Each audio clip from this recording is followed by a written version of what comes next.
If you're about to drop $30,000 on a new mower, a skid steer, or a work truck for your landscaping business, that one decision can cost you thousands of dollars in taxes you didn't have to pay. It depends on whether you lease it, finance it, or pay cash. Here's how to get it right before you sign anything. There are 3 ways to get major equipment into your business. You can lease it, finance it with a loan, or buy it outright with cash. Each one hits your cash flow and your tax bill differently. Most landscape and lawn business owners never stop to think about the difference until tax season shows up. So let's start with leasing first. A lease is really just a long-term rental. You pay a monthly fee to use the equipment for a set number of months, usually 3 to 4 years. And then when the term is up, you either hand it back, renew it, or buy it outright. But here's what most people miss. Not all leases work the same way for taxes, and the IRS looks at 2 very different setups. The first is a true lease, sometimes called an operating lease. This is the simple version. You're renting, plain and simple. The leasing company still owns the equipment. Your monthly payment is just a normal business expense, the same way you deduct your phone bill. The second is a finance lease, also called a capital lease. Now, this one is dressed up like a lease, but it acts like a purchase. A lot of these come with a dollar buyout clause. So at the end of the term, you pay and the equipment is yours. If your lease has terms like that, then the IRS treats it as a sale and not a rental. And that changes everything about how you deduct it. The label on the contract, it won't matter. What matters is what's actually happening underneath the deal. So why would you lease? The biggest reason is cash flow. Lease payments are usually going to be lower than loan payments. And that's because you're only paying for the years you use the equipment, not the full value of it. And that frees up cash for payroll, fuel, and marketing during your slow months. Leasing also makes it easy to keep your equipment current if you want the newest gear every few years. The downside is just as real. With a true lease, you never build any equity. You make every payment and then you walk away with nothing unless you buy the equipment at the end. And leases also tend to cost more once you add up the full term and any buyout price. So most of them limit how many hours you can also run the equipment. If you go over that limit, you start paying penalties for wear and tear. That's a real problem if your crew runs machines hard every day. Now let's talk about financing with a loan. This is the more traditional route. You borrow the money, buy the equipment, and then you make fixed payments until the loan is paid off. Once that last payment clears, the equipment is yours outright. Now the biggest advantage here is ownership. From day one, that equipment is an asset on your balance sheet. Every payment builds equity instead of just renting time. And there are no hour limits and no wear and tear penalties, so your crew can run the equipment as hard as the job demands. Financing, it also unlocks some of the biggest tax breaks available to your business. Deductions big enough to wipe out a real chunk of what you owe the IRS this year. But the trade-off is cost. Loan payments are typically higher than lease payments for the same piece of equipment. That's because you're paying off the entire value of the equipment plus interest, not just a tiny slice of it. You're also responsible for every repair once the warranty runs out, and you're holding an asset that loses value every year, even while you're still paying it off. One thing worth asking your lender about before you sign is a seasonal payment plan. Some equipment lenders, they'll lower your payment or even skip it during your slow months and make it up once the busy season hits.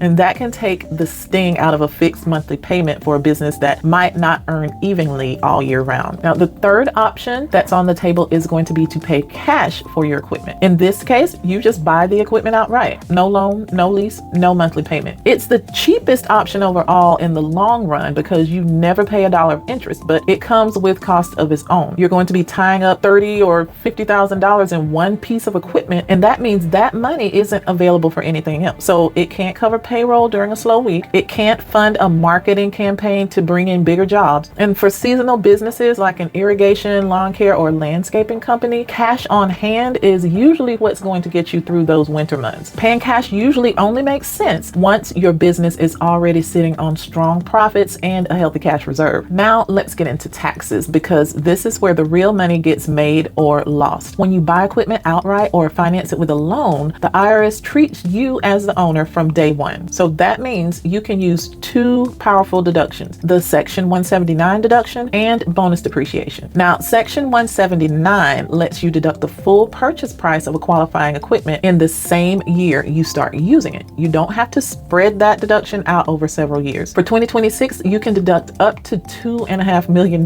this way. Now, that deduction only starts to shrink once your total equipment purchases for the year climb above $4 million. The one catch is that your Section 179 deduction, it can't be bigger than your business's taxable income for the year. Okay, now bonus depreciation works alongside Section 179. For equipment you buy and start using after January 19th in 2025, the current law allows for a full 100% write-off in the first year. There's no dollar cap and no income limit tied to bonus depreciation. The rules around exactly when equipment was bought can get specific, so this is one to run by your tax preparer before you assume that it applies to you. Let's talk about what that looks like in real numbers. Say your green industry business finances or buys a $50,000 skid steer this year. As long as you have the profit to support it, you can likely write off the full $50,000 this year using Section 179 or bonus depreciation. Now compare that to a true lease on the same machine. You don't get a write-off at all. You just deduct your monthly lease payments as the normal expense spread out over the term. Same equipment, two very different tax outcomes. A finance lease, the one with the buyout at the end, it splits the difference. Since the IRS treats it like a purchase, you can still take Section 179 and bonus depreciation on it, just like as if you'd owned it outright. Only the interest portion of your payment counts as a separate deductible expense. So how do you actually decide what to do? If cash flow is tight, leasing keeps your monthly cost the lowest and leaves more cash in your business from day to day. If you want to build equity in equipment you'll use for years and you want the biggest deduction this year, financing is usually the strongest move. And if your company already has strong profits and a solid cash cushion, paying outright saves you the most money over time since you skip interest entirely. So think back to that mower, skid steer, or a truck example that we used at the start of this video. Lease it and your monthly payment stays low, but you build no equity. Finance it and you own it while grabbing a big deduction if your profit supports it. Pay cash and you skip interest completely, but you tie up money that you might need to get through the winter. So before you sign anything, walk through your cash flow. Think about how long you'll actually use the equipment, then talk to your tax preparer about which option fits your specific numbers for this year. The fine print in a lease or loan agreement can change your tax outcome completely, and it's worth a 5-minute phone call to get it right before you commit to a payment schedule for the next several years. This is Tasha with West Financial Services, LLC. Follow us for more tax strategies and education for the landscaping industry.